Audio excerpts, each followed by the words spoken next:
En 1480, en el seno de una familia de la pequeña nobleza portuguesa, nacía Fernando de Magallanes, también conocido como Hernando.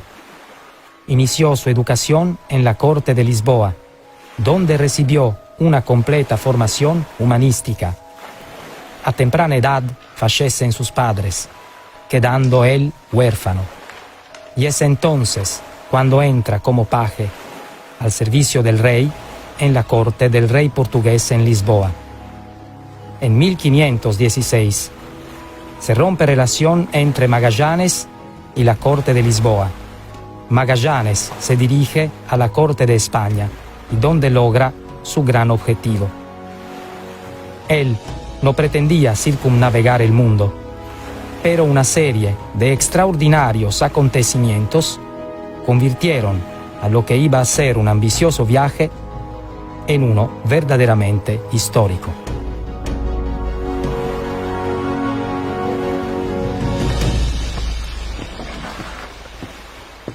El 20 de septiembre de 1519 partimos del puerto de Sanlúcar de Barrameda. Él tenía a su mando 5 barcos: Trinidad, nave capitana; Concepción, que tenía como contramaestre a Juan Sebastián Elcano, marino español; San Antonio, Santiago y Victoria. Esta expedición llevaba 239 hombres a bordo. Partimos con el propósito de abrir una ruta comercial con las islas de las especies por occidente, buscando un paso entre el Océano Atlántico y el Océano Pacífico. El 26 de septiembre de 1519 llegamos a Tenerife, Canarias, y fue ahí que hicimos nuestra primera escala. Fue el 13 de diciembre de 1519 que llegamos al puerto de Santa Lucía, hoy en día Río de Janeiro. Partimos del puerto de Santa Lucía hacia Uruguay, donde albergábamos la esperanza de haber encontrado el ansiado paso, de modo que exploramos concienzudamente el Río de la Plata e incluso el río Uruguay durante 22 días. Al no encontrar lo que buscábamos, el 31 de marzo de 1520, el almirante decide continuar el viaje hacia el sur, hacia tierras desconocidas. Nadie antes había llegado a estas costas. El clima era muy frío, y es donde llegamos a un lugar al que llamaron Puerto San Julián, y donde Magallanes decide pasar el invierno.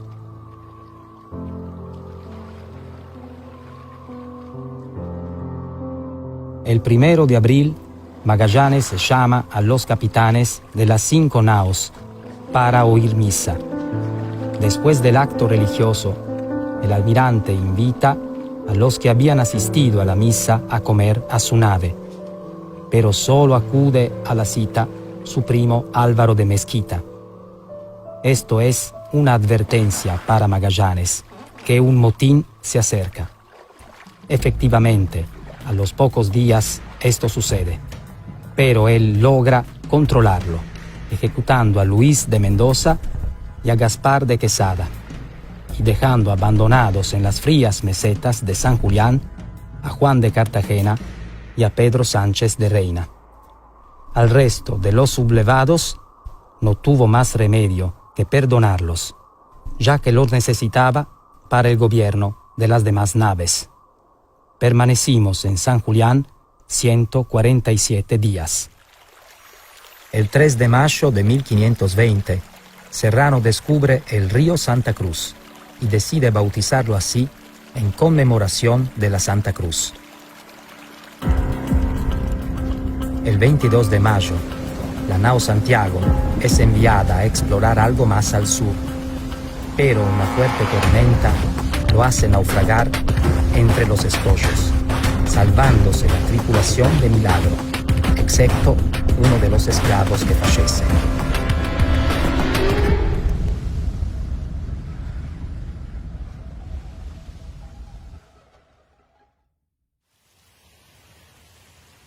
Luego del naufragio, Serrano envía a 2 hombres a pie, los cuales muy penosamente hacen el camino durante 11 días de Puerto Santa Cruz a San Julián, para avisarnos de lo sucedido. Es entonces que el 24 de agosto el almirante decide salir de Puerto San Julián y acudir al rescate. Llegamos al río Santa Cruz el 24 de agosto. Magallanes decide, debido a las malas condiciones climáticas, que permanezcamos ahí más de 50 días. En estos días se logra recuperar buena parte de los víveres y enseres que contenía la nao, entre ellas el ancla de la nave.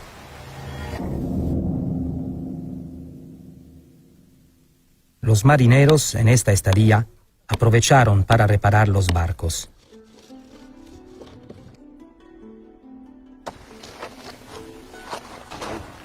Otro de los acontecimientos fue nuestro encuentro con los indígenas del lugar, gigantes de hermosa talla, cara ancha que vestían mantos, y el almirante se refirió a ellos como patagones por el tamaño de sus grandes pies.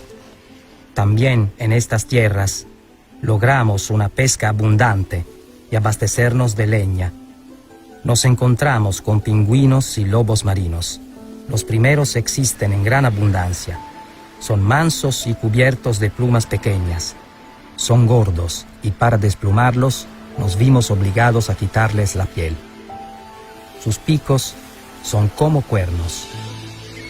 Los lobos son del tamaño de un becerro. Tienen las orejas cortas y los dientes muy largos. Carecen de piernas. Aún así, logré observar que nadaban rápidamente y se alimentaban de pescados. El 18 de octubre de 1520, después de varios días y a raíz de lo ocurrido en San Julián, Magallanes decide que antes de partir, y a diferencia de la misa oficializada en San Julián, a la cual solo se llamó a los capitanes de las naos, esta vez todos oyéramos misa y comulgáramos, y así tener la seguridad que nos acompañaba el perdón cristiano. Así fue como este hecho se convirtió en la primera comunión general de la Patagonia. Dios, Padre misericordioso, que reconcilió consigo al mundo por la muerte y resurrección de su Hijo, y derramó el Espíritu Santo para la remisión de los pecados, te conceda, por el ministerio de la Iglesia, el perdón y la paz. Yo te absuelvo de tus pecados en el nombre del Padre, del Hijo y del Espíritu Santo.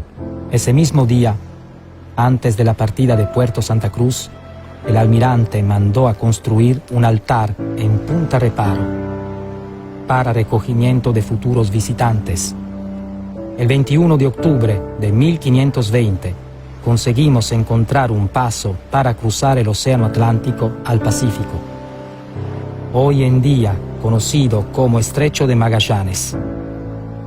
Es ahí también donde la nao San Antonio regresa a España a la fuga.